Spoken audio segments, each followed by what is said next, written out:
kubera ko umugabo ari we utanga igitsina, iyo atanze chromosome sexuelle Y zigasanga chromosome sexuelle X, kubera ko abadamu barikora chromosome sexuelle X, bikora XY ari byo bitanga igitsina gabo, XY bitanga umuhungu. Umugabo iyo arekuye chromosome sexuelle X zigasanga chromosome sexuelle X umugore ahorana, bikora XX ari byo bitanga chromosome zibyara umukobwa. Ntimugire impungenge cyo gukoresha amagambo chromosome, ndaza kubisobanura mu Kinyarwanda neza. Ndabashimira ko munteze amatwi. Reka dutangire. 90% wagira uruhare mu kubyara igitsina uhisemo, umuhungu cyangwa umukobwa. Ndabashimira ko munteze amatwi. Benshi muri mwe mushimishwa no kubyara. Nkaho ibyo bidahagije, mukifuza kubyara ibitsina byombi, ni ukuvuga umuhungu n'umukobwa. Ninde muri mwe wahisemo kuvuka ari umuhungu cyangwa umukobwa?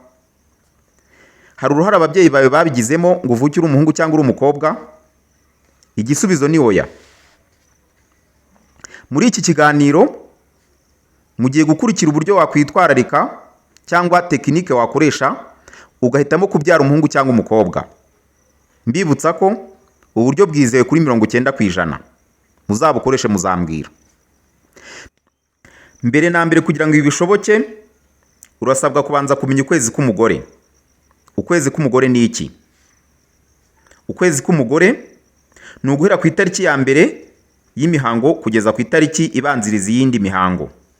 Muri rusange, iki gihe kimara iminsi 28.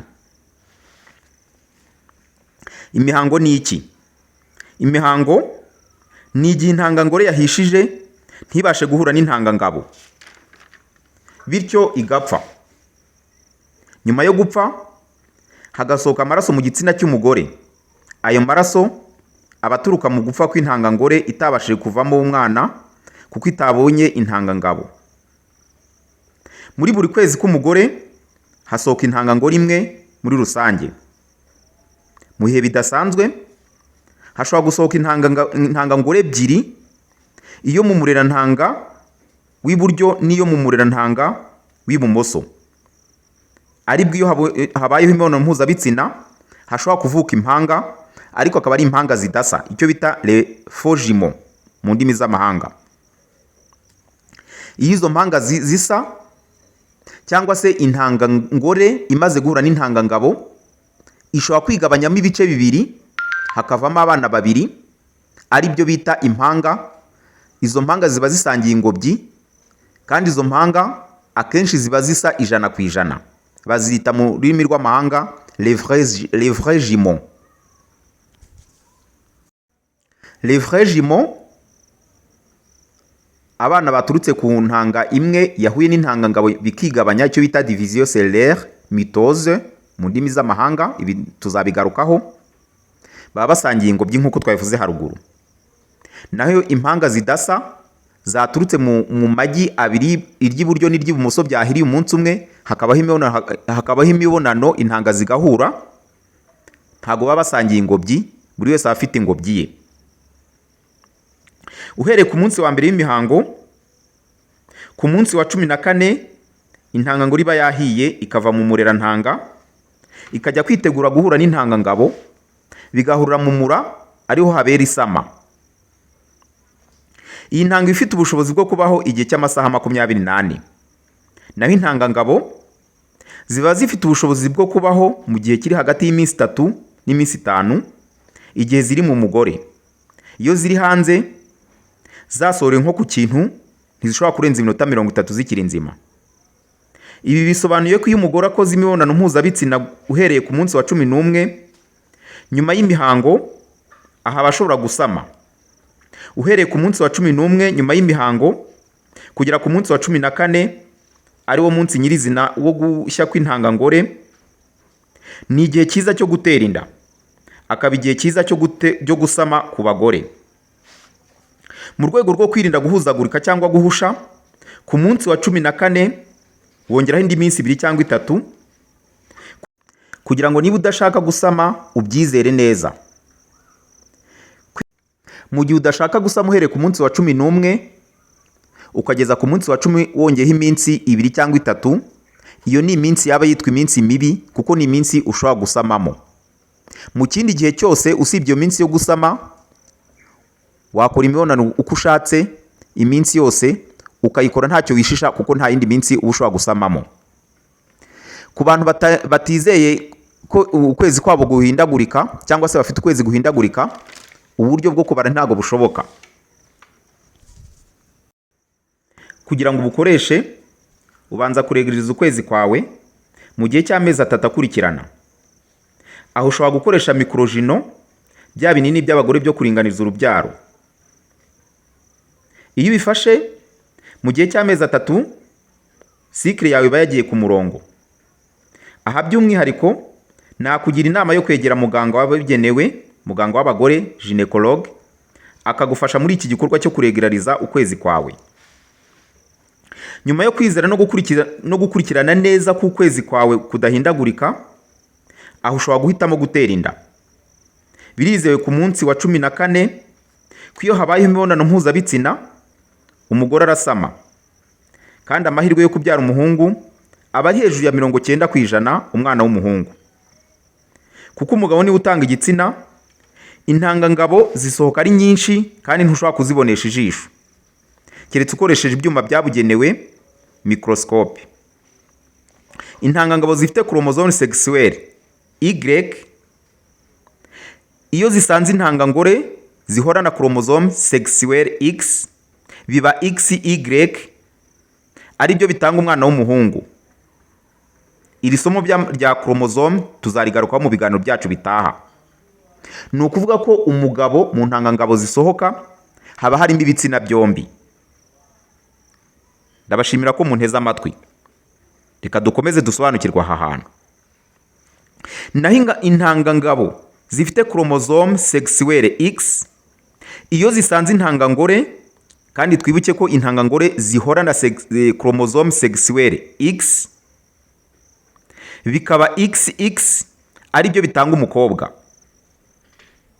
Aya ni amasimbole cyangwa se ni ibimenyetso byashyizweho kugira ngo tubashe gusobanukirwa neza intanga zibyara umukobwa n'intanga zibyara umuhungu. Izi ntangangabo zifite chromosome sexuelle Y zibyara umuhungu zihuta kurusha izifite chromosome sexuelle X. Zirihuta iyo zigeze mu gitsina cy'umugore. Izi zihuta kurusha izibyara umukobwa, kandi ni nazo zipfa mbere. Izi zibyara umuhungu zirihuta kandi zigapfa mbere. Ibi bisobanuye ko imibonano yo ku munsi wa 14 intanga zibyara umuhungu zirihuta zigasiga intanga zibyara umukobwa kugera ku igi cyangwa ovule yahiye. Ibi bigahita bituma hirema umwana w'umuhungu, kuko za ntanga zibyara umuhungu arizo ziba zagiye zihuta zigasanga za ntangangore zihora zidahinduka arizo twita X, bigatanga XYX, ari byo bikora umwana w'umuhungu. Aha byumvikane neza. Intanga z'umuhungu zirihuta kandi zipfa vuba iyo zidahuye n'intangangore iyo zidasanze ovule yahiye. Byumvikane neza, iyo ushatse kubyara umukobwa ubigenza ute? Ndabashimira ko munteze amatwi. Iyo ushaka kubyara umwana w'umukobwa, iyi mibonano uyikora ku munsi wa 11, hagati y'umunsi wa 11 n'uwa 12, kuko ziriya ntanga zibyara umuhungu zirihuta kuri uwo munsi. Kubera ko zigerayo zigasanga intangangore itaritegura, zipfa mbere. Intangangore yamara kwitegura igasanga intanga zibyara abakobwa zirahari zirategereje, bigahita bicamatana cyangwa se bigahita bihura. Icyo gihe bigakora umwana w'umukobwa, ari byo bita XX, ari byo bivamo umwana w'umukobwa. Mbibutse ko ibi byizewe ku gipimo cya 90%. Icyo ugomba gukora ni iki? Icya mbere, ugomba kumenya neza bihagije ukwezi kwawe. Iyo ukwezi kwawe guhindagurika, ugomba kwegera muganga w'inzobere, gynecologue, akagufasha kuregereza ukwezi kwawe. Icya gatatu, biba byiza iyo ubaze wandika kugira ngo umenye neza ko ukwezi kwawe kudahindagurika. Usibye igihe cy'uburumbuke, ahandi hose wakora imibonano mpuzabitsina uko ushaka kuko ntushobora gusama. Ahangaha nabibutsa ko ushobora kumenya ukwezi kwa muri ubwo buryo bwose uba wabaza umunsi wa 14. Ushobora no gufata ukwezi kwawe ukagenda ukoresha termometre wipima buri gitondo uko ubyutse, buri gitondo uko ubyuka, ku munsi wa ovulation ikizawukubwira cyangwa se ku munsi wo gusamaho ubushyuhe burazamuka hagati ya 2 ya 0.2 na 0.5.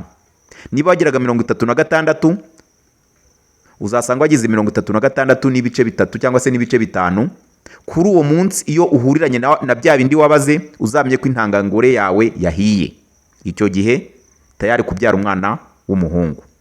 Ubu ni uburyo bwundi ushobora gukoresha kubara icyarimwe, ugakoresha na termometre ugapima ubushyuhe bw'umubiri wawe. Ibi ni ihame. Umugore witeguye gusama ubushyuhe bw'umubiri bwe buba bwazamutse ku buryo umupima ukoresheje termometre ukabibona, nubwo butazamuka cyane, ari ibice bice biba byazamutseho. Ibi bisaba kumenya niba nta yindi ndwara afite. Iyo ari muzima kuri uwo munsi neza, nawe bigendanye n'uko wanabaze bigakubitana n'uko ubushyuhe bwazamutse, umenye ko ari tayari gutera inda, ubwo ari tayari gusama. Ndabashimira ko munteze amatwi. Ubutaha nzabagezaho imbogamizi zishobora kubangamira ubu buryo, mbagezeho kandi uko umuntu ashobora gusama ari mu mihango, nubwo bijya bibaho gake cyane, bikaba ku bagore babuze urubyaro. Umuntu akabona imyaka 5, 10, 15, 20, ariko akaba ashobora gusama ariko ntamenye ko gusama kwiwe bihurirana n'igihe cy'imihango ye. Ndabashimira ko munteze amatwi. Uburyo bwo gusama uri mu mihango bibaho gake cyane, ariyo mpamvu mu biganiro byacu bitaha tuzabagezaho amakuru arambuye. Niba utarakora like, share na subscribe iri somo, ntiwibagirwe kurisangiza abandi. Mwakoze cyane.